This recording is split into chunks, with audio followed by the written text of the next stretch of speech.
l'invité de la matinale. KTO Radio. L'invité de la matinale aujourd'hui, Jean Pouly, auteur de Transmettre et éduquer à l'heure de ChatGPT, 12 défis à relever pour les parents et les éducateurs. C'est aux éditions Artege. Jean Pouly, bonjour. Bonjour. Merci d'être notre invité ce matin. Peut-être d'abord, pourquoi avez-vous voulu écrire sur ce sujet ? Écoutez, moi j'ai passé presque 30 ans depuis l'arrivée d'Internet en 96 à étudier les transformations anthropologiques du numérique. On n'appelait pas ça le numérique avant, les technologies de l'information, hein. Et puis j'ai également des enfants et j'ai vu l'impact que ça avait petit à petit avec l'arrivée des smartphones, des réseaux sociaux et maintenant de l'IA. Et je me suis dit que c'était peut-être le moment d'essayer de transmettre justement aux parents et aux éducateurs, parce que c'est un peu aussi une passion, le domaine de l'éducation, de l'apprentissage, ma vision en fait de l'impact anthropologique de ces technologies. Voilà, qu'est-ce que ça allait changer dans nos façons de vivre, de penser, de se relier, d'apprendre, de s'informer, de travailler. Qu'est-ce que ça allait changer dans notre anthropologie? Alors, cette vision, si je résume à gros traits, c'est à la fois pas de panique, mais il faut quand même apprendre à utiliser, garder une certaine distance.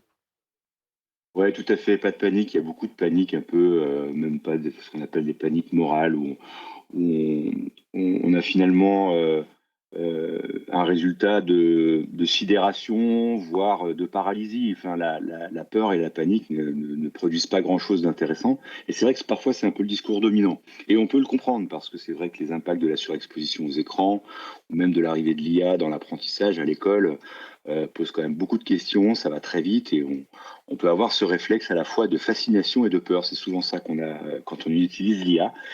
Mais je crois que vraiment l'enjeu, c'est qu'on a des technologies qui sont ni bonnes, ni mauvaises, ni neutres. Hein, c'est les penseurs technocritiques comme Jacques Ellul qui nous dit ça.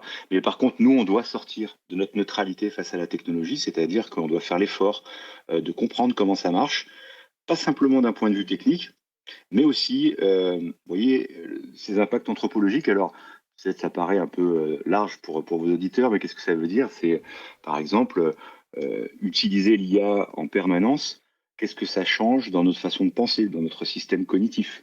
Ce que Qu'est-ce que vous ça voulez change dire, c'est que par exemple, oui. ça peut avoir dans le temps un impact même sur la configuration de nos cerveaux, de la même manière que peu à peu ces dernières décennies, on a désappris à écrire à la main parce qu'on utilise des claviers. Oui, tout à fait. Bon, on a déjà ce qu'on appelle l'effet Google, qui date pas d'aujourd'hui, hein, puisque c'était 2011, où en fait les chercheurs ont constaté qu'on retenait plus l'information, mais le chemin pour accéder à l'information. Voilà. En 2025, l'année dernière, des chercheurs du MIT ont comparé trois cohortes d'étudiants, une qui avait un papier crayon, l'autre Google et l'autre ChatGPT. Ils ont mesuré l'activité cérébrale et ils ont vu une baisse de la charge cognitive. Donc il y a forcément des effets sur le cerveau. Après, par rapport à ce que vous disiez tout à l'heure, non, il ne faut pas paniquer, il faut simplement essayer de comprendre comment ça marche pour l'utiliser à bon escient. Parce que l'IA, par exemple, dans l'apprentissage, peut être un formidable outil pour apprendre. Pourquoi pas d'ailleurs un outil d'autodidaxie. Par contre, si vous l'utilisez sans avoir déjà appris à apprendre, avoir un recul sur ce que vous apprenez, avoir de la méthode, etc. Moi, je prends souvent la comparaison entre orthèse et prothèse. C'est assez simple comme image. Moi, dans mes quatre enfants, l'année dernière, j'avais deux enfants qui étaient en CP. Le premier était en classe préparatoire scientifique et la dernière en cours préparatoire. Et si je donnais une calculatrice à mon aîné qui était en classe préparatoire scientifique, c'était une orthèse, ça allait l'augmenter. Si en revanche je donnais une calculatrice à ma petite dernière qui apprend les tables à calculer, et ben ça devenait une prothèse. Et donc on voit bien là tout l'enjeu d'apprendre comment bien l'utiliser plutôt que se Ouais, dire, et en même temps, la pente, de la facilité, elle est presque irrépressible. Aujourd'hui, qui connaît encore de tête un numéro de téléphone parce qu'en fait, il est enregistré sous le nom de son contact et on n'a plus besoin de retenir le numéro? Ou même les trajets avec les c'est ça. GPS, en voiture, quelquefois on ne sait plus de tête aller quelque part parce qu'on suit ce que vous indique, le petit écran? Exactement, il y a cet impact sur la mémoire, aussi cet impact, de la délégation, ou du délestage cognitif. Alors peut-être que pour le trajet, on pourrait considérer que c'est pas si grave, parce qu'on peut faire autre chose dans la voiture, à condition bien sûr d'être attentif. En revanche, pour des tâches cognitives importantes dans le domaine de l'éducation ou même dans le travail, on peut quand même se poser la question, qu'est-ce que ça va avoir comme impact de délester à l'IA, le raisonnement, la créativité, la synthèse. Alors c'est vrai qu'on peut prendre des habitudes assez vite. Oh, tiens, on va répondre à nos mails, on va faire des synthèses de réunions, on va faire des analyses de documents. Et je pense qu'on peut vraiment gagner du temps et avoir des nouvelles idées. Donc ça peut être un formidable outil. Et en même temps, il faut vraiment se poser la question de qu'est-ce qu'on va laisser et est-ce qu'on est prêt à le faire pour que nous, on reste aussi en capacité d'utiliser ces outils parce qu'ils vont se développer de plus en plus. Mais la vraie question, c'est pas les outils, c'est nous. Comment on va rester intelligent, assez intelligent pour les utiliser, pour avoir cette orthèse, cette augmentation et pas cette prothèse. Voilà, c'est une question importante. Et de fait, on a bien, non seulement le sentiment, mais l'expérience que, le fossé générationnel, il est réel et permanent. C'est-à-dire qu'aujourd'hui, un jeune de 12-14 ans, finalement, il va probablement être plus habile qu'un quadragénaire, avec les nouvelles technologies et les nouveaux logiciels et les nouvelles propositions. Eh bien, ça va vous surprendre, mais ça se passe presque un petit peu dans l'autre sens. C'est vrai que cette génération digitale est à l'aise avec l'outil, mais avec l'IA, il se passe un autre phénomène justement à cause de cette orthèse et cette prothèse. On le voit sur le marché du travail, par exemple, où les jeunes ont de plus en plus de mal à accéder au marché du travail parce qu'en fait, ils n'ont pas la culture générale, tout le savoir implicite qui nécessite de bien utiliser les IA. Alors que les seniors, finalement, résistent mieux parce qu'ils ont cette capacité à bien poser les questions à l'IA. Et donc, on risque d'avoir peut-être une nouvelle fracture numérique. Moi, j'appelle ça l'effet Matthieu de l'IA, en référence à l'évangile. À ceux qui ont sera donné davantage.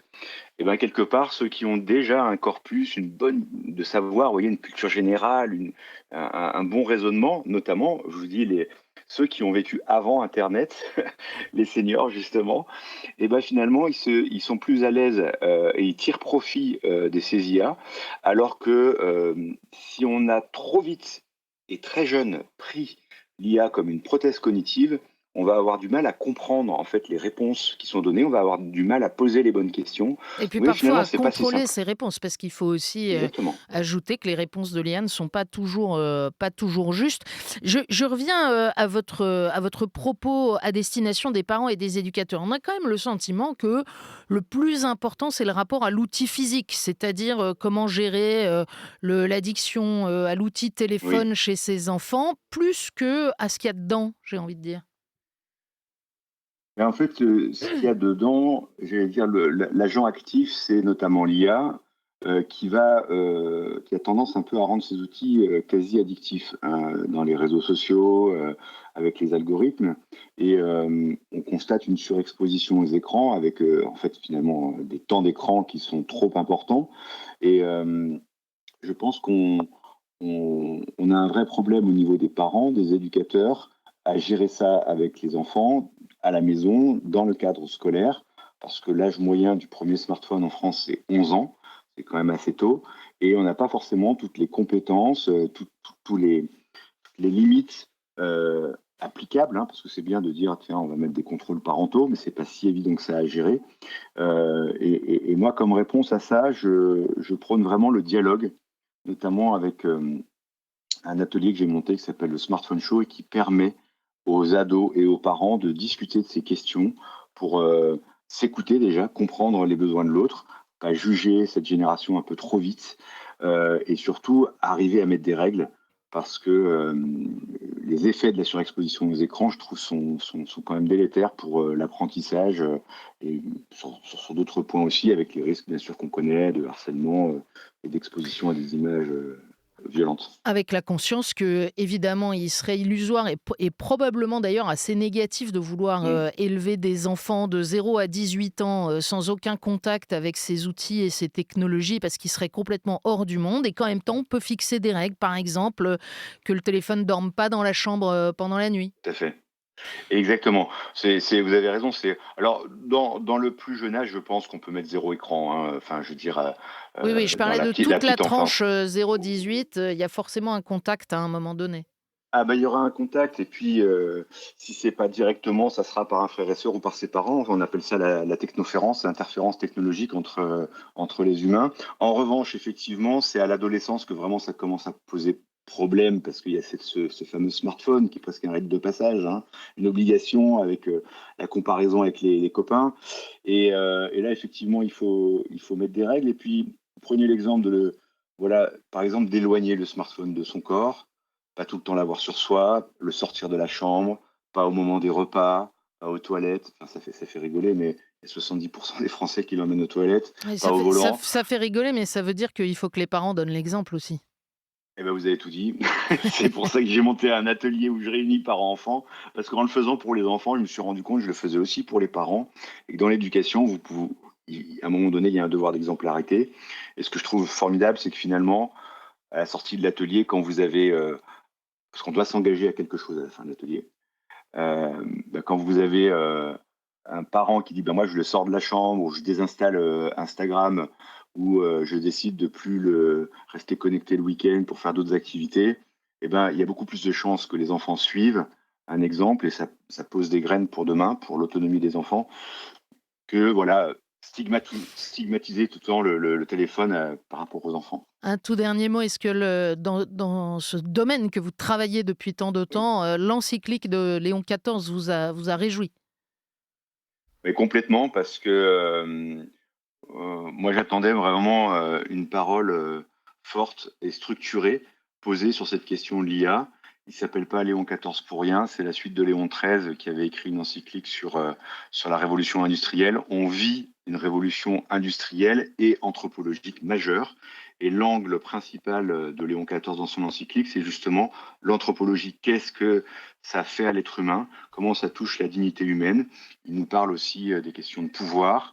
Euh, et je pense qu'il y a vraiment besoin de cette parole-là. Et moi, j'invite voilà, nos auditeurs, aux auditeurs vraiment de la lire, parce que je pense que ça marquera notre époque et peut-être ça mobilisera les utilisateurs que nous sommes, parce que on n'est pas les concepteurs de technologie, ça on peut pas nous les concevoir, quoique peut-être nos enfants demain concevront les technologies de demain, mais on est des utilisateurs et on Mmh. peut sortir de notre neutralité face à l'outil.